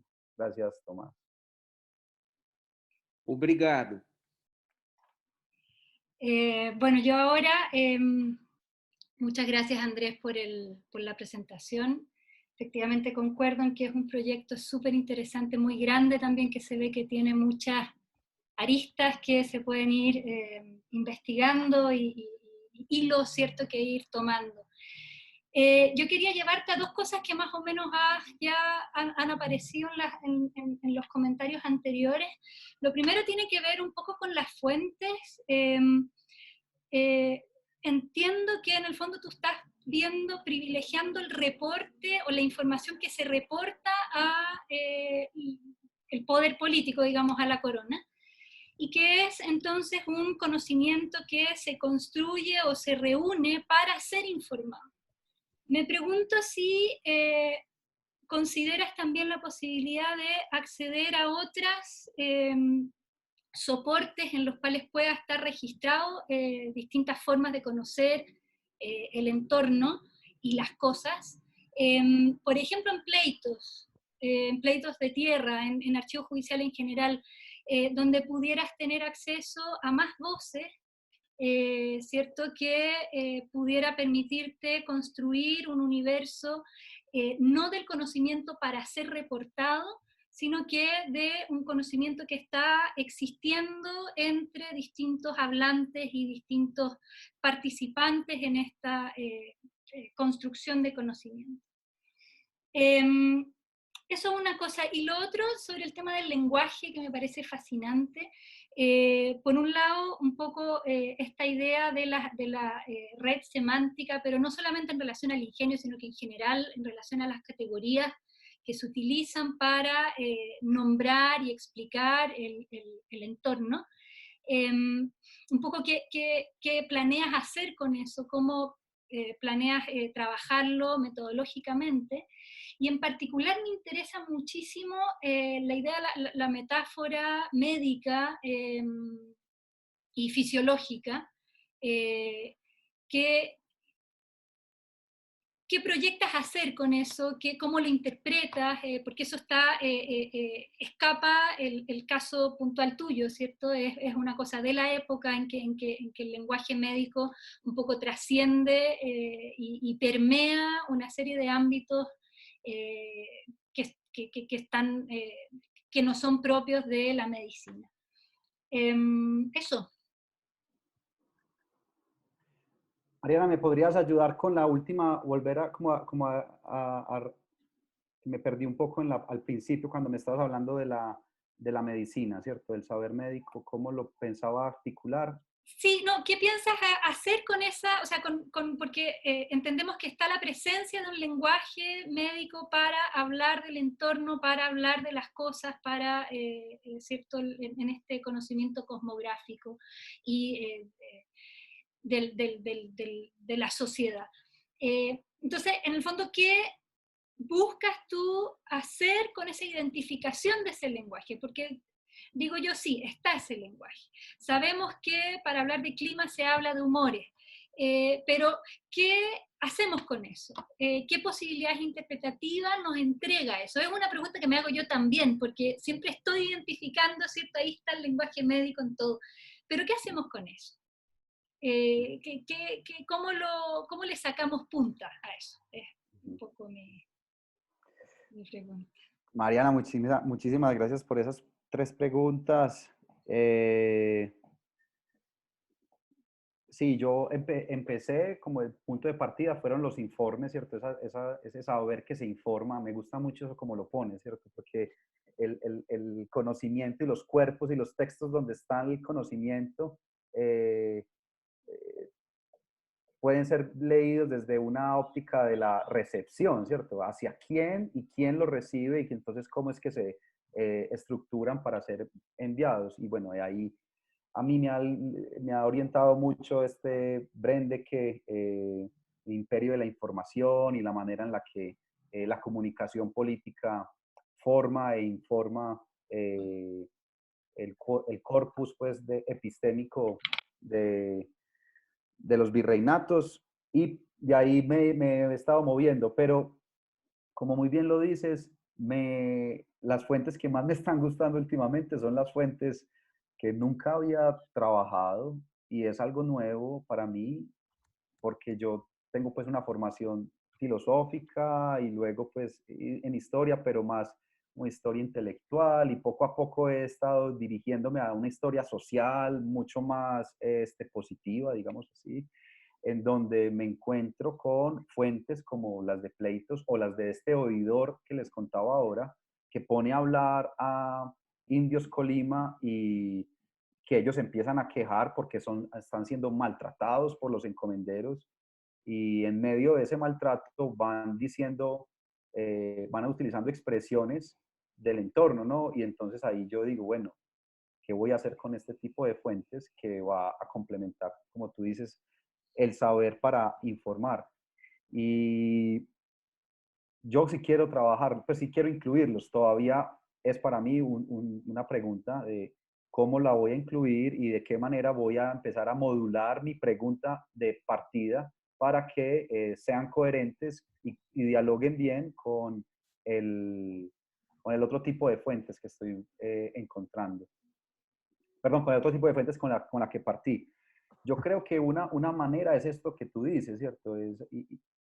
Que es el horizonte pluriétnico, diverso de estos espacios mineros que me permitirían entonces darle voz a quienes no han sido tenidos en cuenta, ¿cierto? Porque pues es particular, pero yo quiero darle voz a los que no son necesariamente personajes de academias y de universidades, ¿cierto? Pero al darle voz a estos tipos, no aparecen las voces que finalmente son las que yo creo que más se hablarían en ese momento y que son los indios Muso Colima. Y ahí, como tú dices, habría que ir a ver esos pleitos de tierras, de minas que están allí. Y bueno, pues ahí hay un trabajo que estaba empezando a realizar y en esas estoy, ¿no? Entonces, muchas gracias por lo de los pleitos, porque por ahora solamente había pensado en lo de los oidores. Entonces, que sean los visitantes, pues, pero lo de los pleitos nunca lo había pensado, entonces te agradezco mucho por esa línea que me das para irla a buscar. ¿Qué voy a hacer con esas palabras del entorno y también con el lenguaje médico? No sé, por ahora yo lo que estoy haciendo es como una especie de tesaurus ambiental, virreinal del entorno para mostrar precisamente, pues ya esto está probado, pero para ir mostrando esas redes en las que lexicales, semánticas de cómo se hablaba del trópico y en general de la geografía americana, y no solamente palabras, sino expresiones completas. Y ahí pues que a mí me está interesando hace mucho tiempo esa idea de secretos de la tierra, cosas de la tierra, el comer de la tierra, asuntos de la tierra, ¿cierto? Que ahí hay... Entonces todavía, Mariana, todavía no sé qué hacer con eso. Pues si se te ocurre algo para que hagamos juntos sería buenísimo, porque en verdad, ¿qué voy a hacer con esas palabras? ¿Cierto? A partir, además de decir, porque mi preocupación con mis colegas era decirles, hay una conciencia ambiental en la manera de hablar, ¿cierto? Pero ya eso está probado, como tú dices, eso está. Así como hay una conciencia médica, hay una ambiental y las palabras lo demuestran. Pero ¿qué hago con eso, no? Ahora, yo creo que esa es la... Con el ingenio, con las redes semánticas y lexicales del ingenio, más o menos la tengo clara y es mostrar precisamente esa relevancia moral, política, antropológica de esa noción y de su red de nociones. Pero con las otras, todavía no sé qué hacer. Quizá ver su aplicación política, quizá ver cómo, pero no sé, ¿tú qué Eso, opinas? y una cosa que se me ocurre escuchándote es que ahí es fundamental las voces, quienes dicen los conceptos. Y ahí puedes ver un poco circulación de nociones y diálogos y apropiaciones justamente de universo semántico. Ver qué pasa cuando tú, o sea, comparar distintas narrativas y distintos lenguajes, en función de quién los dice. Entonces, en el fondo, en ese tesaurus que estás haciendo yo, anotaría también quién lo dice. Claro, buenísimo, muy buena, muchas gracias, esa pista, fantástico. Gracias a ti, Lourdes, también quería preguntarte. Hola, hola, gracias. Perdón que no pongo la cámara, me ha sacado 2 veces esta cosa, estaba inestable, pero bueno, quería felicitar mucho a Andrés, está muy interesante el tema que estás trabajando, Andrés, me encanta la propuesta que estás haciendo y las preguntas que te haces, y yo solo quería comentar un poquito en relación precisamente a esto que han estado comentando sobre el ingenio, que en Nueva España casi, bueno, yo realmente no he trabajado estos temas, pero donde yo he visto que se habla mucho del ingenio es en, por ejemplo, Bernal Díaz del Castillo, en La historia verdadera de la conquista de la Nueva España, cuando habla de ingenio de azúcar. De hecho, en México, cuando tú dices ingenio actualmente, sabes, por supuesto que es un ingenio de azúcar, que no es de otra cosa, ¿no? Sin embargo, cuando tú buscas en Bernal, por ejemplo, es que te mando una versión en PDF para que tú también le busques, buscas, por ejemplo, ingenio, casi siempre o te habla de ingenio de azúcar o nuestros ingenios para tal cosa, y entonces nos fuimos, y, o sea, se refiere al ingenio de digamos, tanto de la capacidad que tienen ya sean los españoles o en algunos casos los indígenas para ciertas actividades. Entonces, es interesante comparar, ¿no? En qué sentido lo está usando en una ocasión, no otra. Pero cuando se refiere a un niño de A, es la producción de obtención de materia prima, pero en este caso de su elaboración, casi siempre pone de azúcar, ¿no? No lo usa en la minería, curiosamente, ¿no? Y por otro lado, en cuanto al es en los ingenios azucareros de Veracruz, por ejemplo, los que trabajan allí siempre son, bueno, el mayordomo y el administrador son los únicos puestos de españoles. Los demás, que son los ingeniosos ingenieros grandes, son mulatos en este caso, porque es una zona muy cálida y es a donde han entrado, han metido en realidad a muchos esclavos, ¿no? Entonces son generalmente en los ingenios de azúcar mulatos. Pero también en el caso de la minería sí son más trabajadores indígenas.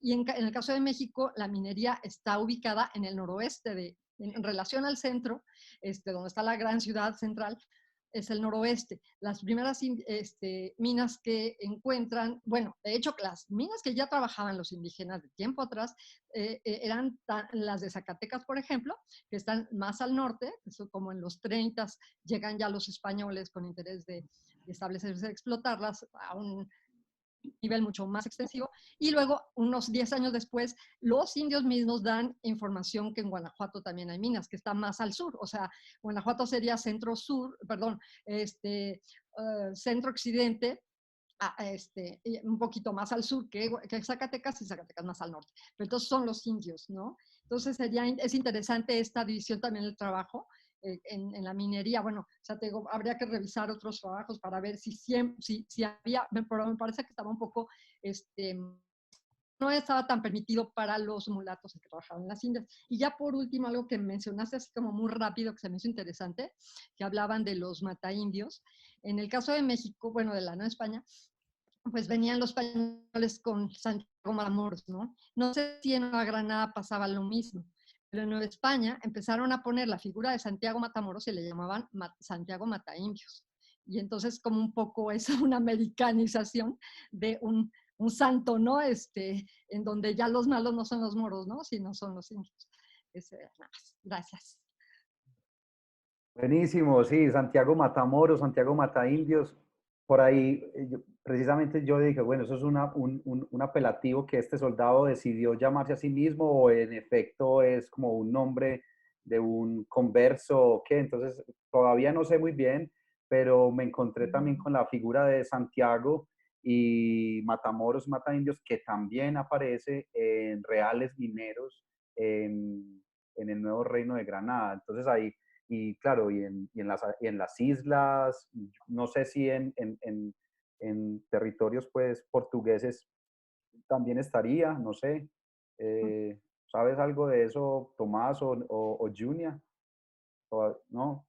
Bueno, pero entonces muy, muy chévere, pues ese espectro Caribe, pues digo yo, del mar Caribe, pues de esa geografía Caribe de Santiago Matamoros a Mataindios. Y Lourdes, lo que tú mencionas es algo que yo no pues tuve tiempo de hablar porque me parecía un poco más, sé que me enredo más intentándole explicar, y es el asunto colectivo del ingenio. En la obra de Juan Huarte de San Juan, Juan Huarte propone un examen de ingenios en plural, porque para él lo importante que tiene que ver el rey es que la república está compuesta de muchas capacidades cognitivas y epistémicas. Y la república solamente puede tener sentido si hay un reconocimiento de la distribución en sus sujetos de ese ingenio. Entonces, lo que tú me estás diciendo es lo que yo he estado intentando o procuro mostrar, y es que el ingenio debe asumirse o estudiarse desde una perspectiva distribuida y social, porque no sería solamente el ingenio de una persona, sino de grupos, de comunidades también. Y ahí que la idea de ingenio indiano suponga no una esencialización de qué es el ingenio de los americanos o de América, sino pensar de qué forma los indianos, que es un término además muy esquivo también en la época, lo indiano tiene un ingenio, y lo indiano, fíjense que lo indiano es interesante porque un indiano podía ser también un español que ya llevaba 25 años o 20 años o 10 años en las Indias, ¿cierto? Como podría ser también un indígena, un mulato, etc. Entonces esa idea de ingenio indiano iría en ese sentido, de ver cuáles son las comunidades, asociaciones, sociedades de saber Entonces, lo que me acabaste de decir de que el ingenio de azúcar hay más mulatos, en el mineral, en el de minas más indios, ¿no? Yo creo que también va en la misma dirección mía de entender entonces cuál es la relación entre los negros africanos, los indígenas en Muso, si había una distribución particular o no. Eso es algo que todavía no he encontrado en las fuentes, pero que creo que por una pista pues de censos en la época, creo que por ahí me voy a ir metiendo, pero desde luego, como tú dices, es un asunto colectivo, de a veces de ciertas identidades culturales o raciales en la época, ¿cierto? Pero es una pregunta que me hago que también es muy legítima y es si, cuál es esa colectividad o ese agrupamiento del ingenio. Claro, y bueno, nada más en ese sentido, el ingenio también es un lugar, digamos, Claro. tiene, es un topos, ¿no? Entonces eso también es interesante Pues para tu... ese fue uno de las partes más fuertes de esa noción de ingenio, y es que haya sido también reificada, digamos así, en un espacio de productividad económica, ¿no?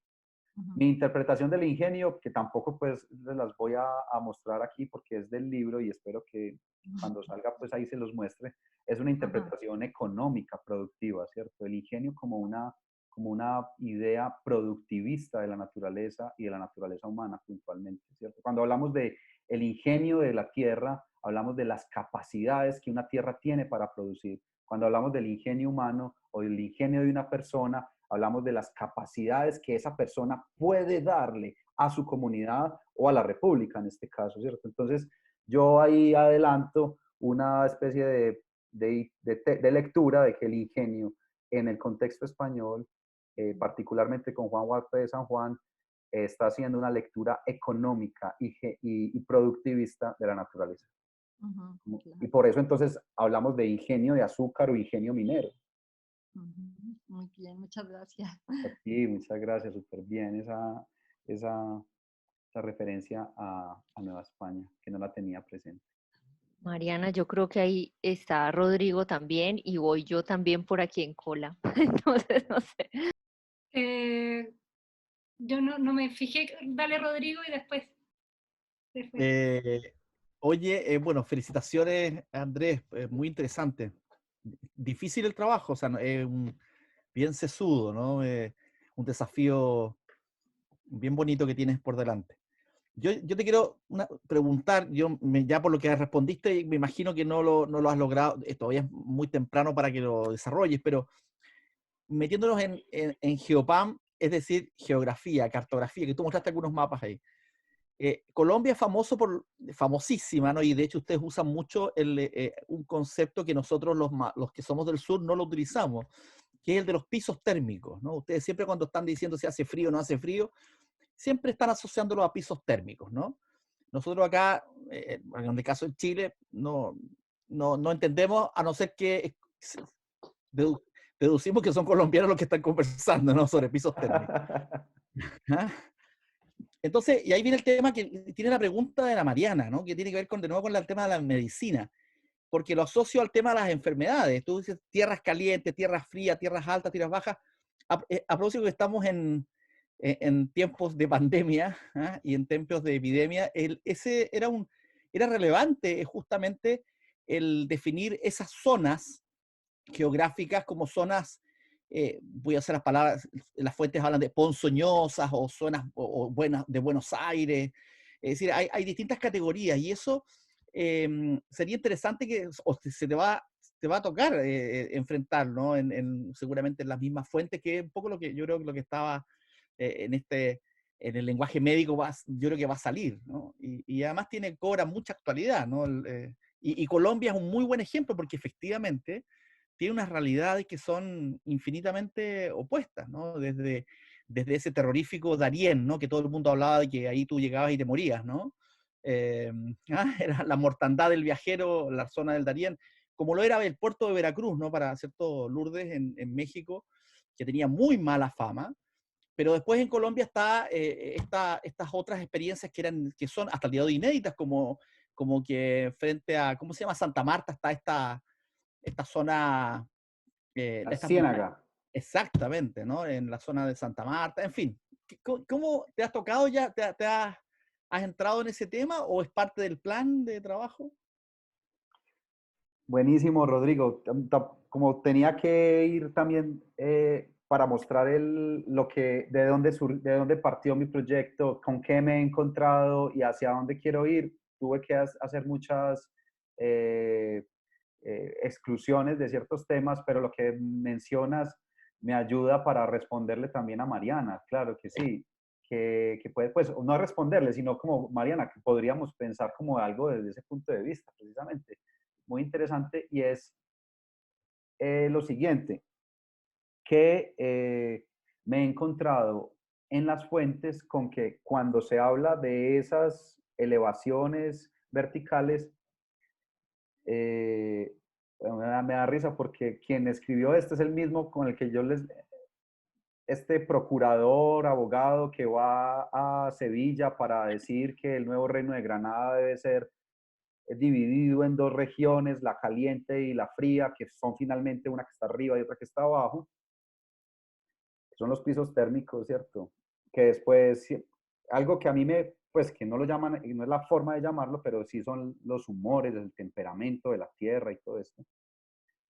Imagínate que lo que él está intentando mostrar ahí él está dando razones de por qué los españoles lastimosamente no pueden trabajar en ninguno de los dos, porque se enferman, ¿cierto? En el uno, porque hace tanto calor que su complexión los hace incapaces de poder estar en ese calor. Y en el otro, aunque haga mucho frío, también se enferman porque no dejan de estar en la equinoccial y el sol les cae de manera tan grande que dicen se les abre los poros y todo el húmedo radical se va saliendo. O sea, están utilizando lenguaje técnico médico de la época galénico para decir por qué ellos no pueden trabajar. Y lo que están queriendo decir es, hay que mantener vivos a los indígenas y mientras que los mantenemos vivos, le piden al rey, esto no se los dije, le piden al rey que les regale muchos esclavos de la costa de Guinea.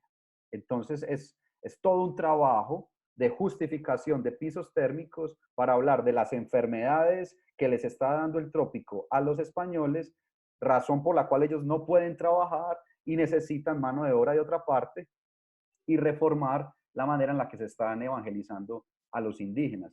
Incluso hay una propuesta heterodoxa y dicen, dejen que los indígenas se casen, tengan muchas mujeres porque la monogamia los está llevando al descenso demográfico. Entonces, que se casen con los que quieran. Lo que nos interesa es que trabajen, ¿no? Entonces, a lo que voy es hasta dónde estaban dispuestos estos tipos del nuevo reino de Granada a argumentar, pero aquí va a salir pues una bobada lo que voy a decir para no trabajar, ¿cierto? Bueno, pero sobre todo es lo que tú estás diciendo. Hay un lenguaje médico para hablar de las enfermedades específicas de los entornos, que hace parte de la tradición neohipocrática que llegó a España en ese momento, en donde ese texto, Aires, Aguas y Lugares, empezó a ser visto como un texto fundamental para entender las patologías en ese momento, ¿cierto?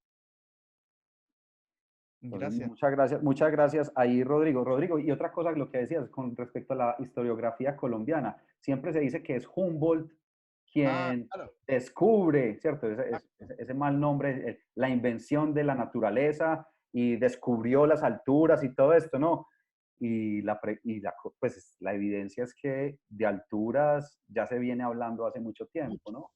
E incluso, fíjate que, por ejemplo, para el caso, a mí me tocó alguna vez estudiar viajeros que estaban destinados a Chile. Y entonces, claro, tenían que pasar por el Istmo. Pero siempre llegaba la nave, el primer puerto era Cartagena. Entonces, de Cartagena pasaban, ¿cierto?, a ¿cómo se llama esta? Nombre de Dios. Claro, antes de Colón, Nombre de Dios, exactamente. Y entonces llegaban ahí, cruzaban el istmo, pasaban a Panamá y pasaban. Bueno, la mortandad en la zona, la mortandad empezaba en Cartagena, ¿no? Y era por el tema, y siempre era por temas climáticos y las enfermedades, se menciona. Bueno, llegó un momento que decidieron hacer los viajes vía Buenos Aires.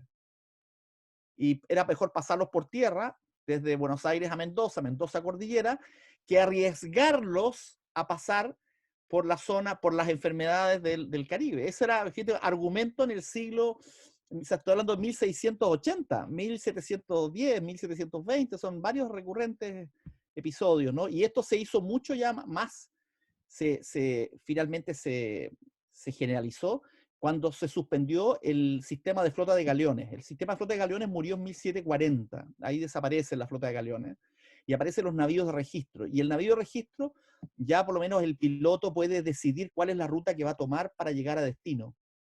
Y por lo tanto, ya no se viaja en convoy desde Cádiz hasta América, sino que se viaja de registro. Esto de la flota de galeones en realidad es por el problema de la piratería, entre otras cosas, pero facilitó mucho el que los que venían más hacia el sur tener que pasar obligatoriamente por el Caribe por el temor, si era el mismo de siempre, no solamente o sea, los piratas era el temor de vuelta, el regreso a España, porque ahí los piratas ahí trabajaban más fuerte, sino que la venida hacia América era por el tema de las enfermedades y tenía que ver con el clima, ¿no? El clima de las zonas bajas y zonas altas.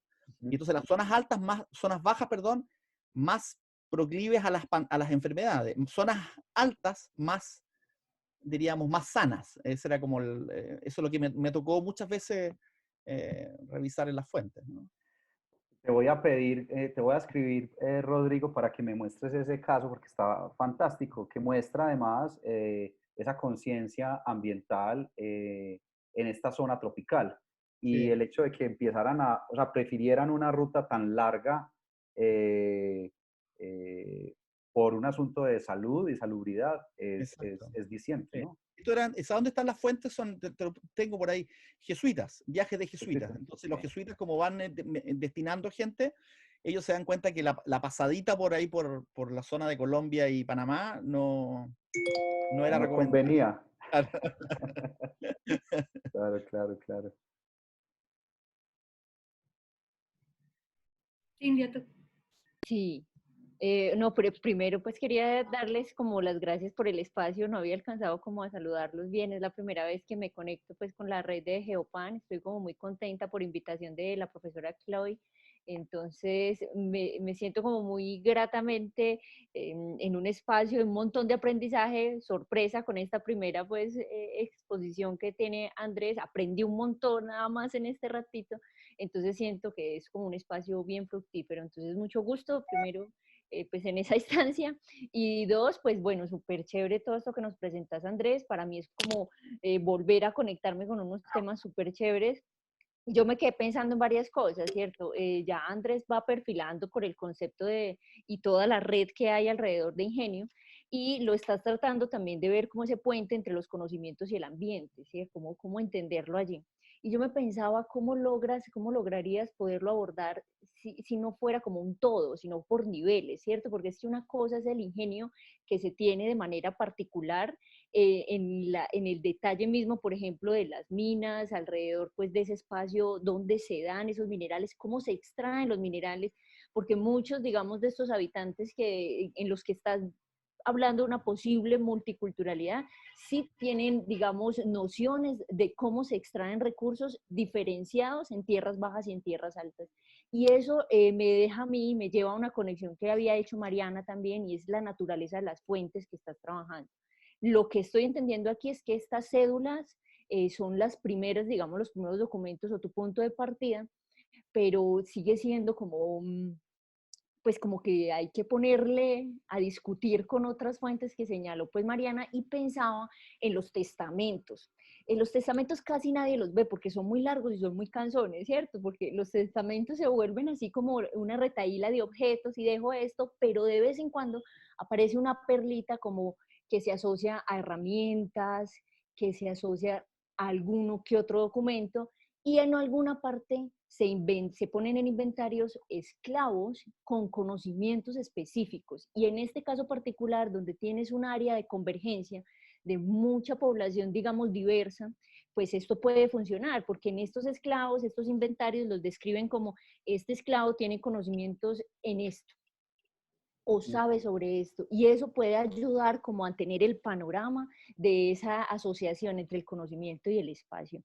Entonces pensaban los testamentos como una pista de fuente, en los informes de las visitas, porque obviamente, digamos, en las visitas es lo un poquito más cercano que uno alcance a identificar esas preguntas o esas inquietudes, esos inconvenientes que tenían los indígenas cuando sentían que algo estaba como medianamente mal, y digamos que esa era una lucecita de esperanza donde podían desahogarse, sobre todo en el altiplano, pues, que es la zona que estás trabajando, y también pues los pleitos de minas, porque ahí aparece que de vez en cuando un propietario de minas resultó que sí tenía un dinerito, un capital con el que trajo a algún experto, y ese experto lo asesoró sobre un ingenio, sobre una forma de extracción o sobre algo.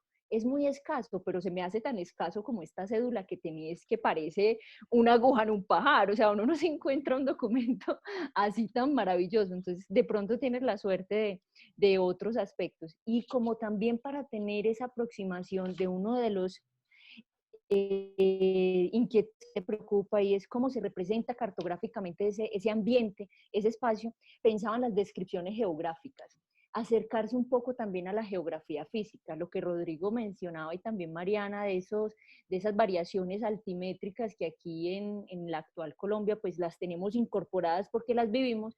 De pronto esas descripciones de geografía física sí pueden ayudar a contrastar qué se estaba entendiendo en un espacio de tierra baja, en un espacio de tierra alta, y eso como, digamos, lo estaban aplicando a algún artificio o alguna artimaña, digamos, para extraer recursos naturales. Por ahí va, pero yo creo que antes más que comentarios, yo creo que lo que queda es como un montón de aprendizaje. Muchas gracias por el espacio y por el montón de notas que alcancé pues también como a tomar. Gracias, André. Cintia, muchas gracias a ti por estas pistas que me das, que complementan también lo que estábamos diciendo, una manera de ver estos saberes que informan o para el informe, contrastarlos con cómo los saberes están presentes en otro tipo de fuentes, como los de informes de visitas, que es algo, en ese es el que estoy en este momento como un poco más metido, con este Guillén Chaparro, poniendo a hablar a todos los indígenas con los que se encontraban, el pleito de minas y bueno, y la geografía física, que es particularmente como mi punto de partida, ¿cierto? De ahí fue que estas cédulas de Juan Suárez de Cepeda, de ahí fue que partí. Entonces, claro, pero me das esta idea de los testamentos, perdón, ¿cierto? Las mortuorias, que, que son muy interesantes. Yo creo que ahí, si me encontrara pues en esas mortuorias esclavos con conocimientos específicos en la minería sí, o algunas referencias a capitanes indígenas que conocieran esos territorios y esas formas de extraer las esmeraldas, y no solamente extraerlas, como tú bien dices, el ingenio no puede ser visto como una totalidad, sino siempre como un asunto al caso, ¿no? ¿Cierto? Es un ingenio que va al caso.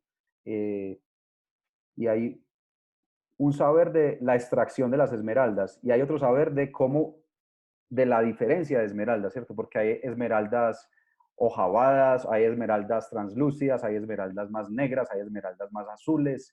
Entonces, todo ese tipo de vocabulario que empieza a aparecer sobre las esmeraldas también es algo puntual y que es un saber que en la época lo llamaban el saber lapidario, ¿no? Los lapidarios, cuando logran saber que una esmeralda no es la misma siempre, sino que precisamente tiene más valor o porque tiene la forma, le llaman seisavada, o es más grande o es más pequeña, o tiene una incrustación de cuarzo o de cristal de roca, en fin, y las van seleccionando.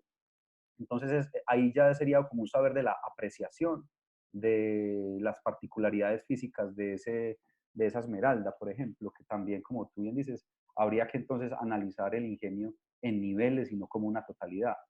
Pero yo creo que lo interesante también es hacer esa transición constante entre lo particular y lo general, porque creo pues desde una perspectiva ya de historia imperial del conocimiento o de las ciencias, pues habría que ver cómo ese ingenio indiano en singular, ¿cierto? Que son ingenios indianos, por supuesto, pero procurar por una idea de qué es el ingenio indiano en esta mitad del siglo XVI y primera mitad del siglo XVII, a través pues, de Muso, quizá puede dar también una contribución pues, a la historia así, imperial del conocimiento. Pero muchas gracias, Cindy. Bueno, yo creo que... Hola, tengo una preguntita, si hay tiempo todavía, muy rápido. Igual, Andrés, no tengo la cámara, pero estoy. No, Vale. simplemente para clarificar tus aportes, que bueno, como dijeron todos, estuvo buenísimo tu conferencia, pero yo me quedé con un montón de preguntas porque es realmente muy profundo la investigación que estás haciendo. Entonces, para clarificar la cuestión de la categoría, el concepto de saber del Baquiano, quería que explicaras más o menos que además en los textos del siglo XIX aparece todo el tiempo y va a ser una figura muy importante para la literatura argentina. Y los ensayos y las crónicas argentinas. Y entonces la pregunta por ¿en qué tradición enganchás este saber del Baquiano y del ingenio? Es verdad, digamos, ¿sería una nueva categoría del saber en relación con el saber de la autoridad y el saber del testigo de vista? ¿Sería otra nueva categoría de pensamiento? ¿Cuándo aparece?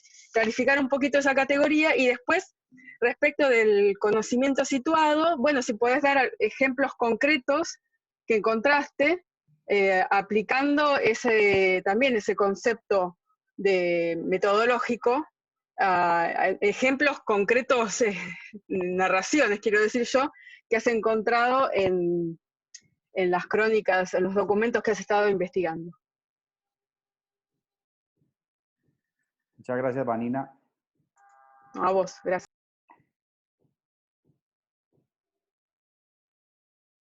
Sí, me imagino que estás pensando como en toda la tradición del Martín Fierro, ¿cierto? El siglo XIX, en donde el Baquiano pues es ese personaje de la pampa que adivina y que huele algo en el aire y ya sabe dónde quedan las montañas, dónde están las vacas, por dónde, ¿cierto? Esa especie como de, sí, geomancia finalmente, ¿no? Hay una parte ahí de geomancia en la tradición, pues, o sea, no es así directamente, pero ese Baquiano, pues, del Martín Fierro, me acuerdo, me hace pensar, no sé si sea eso, es como por ahí, ¿cierto? El siglo XIX.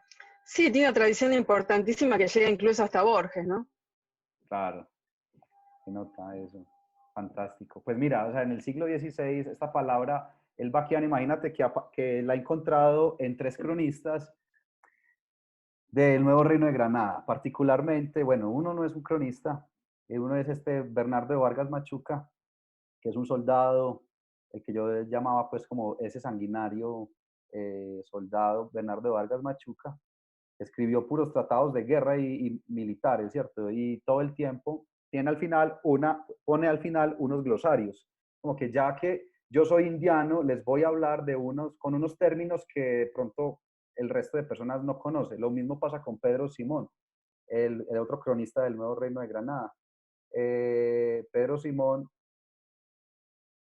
utiliza también la noción de Baquiano y pone un glosario aparte y explica qué es el Baquiano. Y de alguna forma él dice que el Baquiano es el único que puede emprender campañas de conquista, que sin Baquianos es mejor que no vayan expedicionarios a buscar ni el dorado ni a pacificar indígenas. El Baquiano es el que necesita el imperio. Sin Baquiano no hay imperio. No solamente entonces habría que, o sea, sin indios no hay indias, muy bien. Sin Baquiano no hay imperio, pues más o menos es lo que intentan decir estos tipos. Y es que el Baquiano es el que absorbe el conocimiento indígena y lo aplica para las finalidades hispánicas. Entonces, cuando el caballo, por ejemplo, dicen ellos, el caballo no puede subir por caminos fragosos, ¿cómo hacerlo? ¿No? ¿Qué hacer? Entonces, ahí el Baquiano es el que ha aprendido cómo los indígenas del sector logran navegar por tierra en las montañas. Crear, por ejemplo, puentes de bejucos, son pues estas lianas selváticas, ¿no? ¿Cómo hacer en menos de un día una balsa? Cortando ciertos árboles y amarrándolos de una manera para tirarse río abajo o atravesar de un lado a otro los ríos caudalosos de los valles andinos. Hacer tarabitas, es decir, cuando no se puede subir a pie, que un indígena que sepa subir a pie vaya hasta lo alto, haga una cuerda, una soga de bejucos, la tire y empiece como un sistema de poleas a subir todas las personas y todos los cargamentos, ¿no? Entonces, son descripciones de ese tipo. Puedo decirte que en esas dos fuentes está muy bien retratado, descrito qué es el Baquiano y por qué el Baquiano es importante, y que eso daría respuesta también a tu pregunta que me haces sobre qué es el conocimiento situado, ¿cierto? Eso ahí, por ejemplo, el Baquiano, toda la manera en la que describen el Baquiano es un conocimiento situado porque es un conocimiento que solamente surge frente a las necesidades y dificultades que esa ocasión y esa circunstancia les está produciendo. Ya desde un punto de vista más amplio y diría yo ambicioso, el Baquiano, el conocimiento situado tiene un interés desde la historia de la ciencia que a mí me parece muy importante, y es hacer una especie de, no de deconstrucción, pero sí de narrativa de cómo se conformaron los cuerpos de conocimiento científico a partir de experiencias locales. Es la idea de el conocimiento científico es un conocimiento universal que puede ser aplicado en distintas partes del mundo e incluso del universo, ¿no? Es por lo menos su pretensión. Pero desde una historia de la ciencia en clave situada, se intentaría mostrar que el conocimiento científico es universal porque se deslocaliza el conocimiento, se deja atrás lo local del conocimiento. Y esa deslocalización sería la que permite crear un discurso pues universalizable, digámoslo así. Entonces a mí me interesa hacer el camino inverso, mostrar cómo cuerpos de conocimiento supuestamente universales, científicos, provienen de aportes situados, locales, baquianos, experimentales, y por eso entonces esa propuesta metodológica diría yo, pues también es una posición, es un posicionamiento político, pues en la forma de historia de la ciencia que yo quiero que se haga, ¿no? Se me ocurre pensar así. Bueno, ahora sí yo creo que estamos ya en momento de dejar descansar un poco a Andrés, que no ha parado en 2 horas. Muchas gracias, Andrés, muchas gracias a quienes nos acompañaron.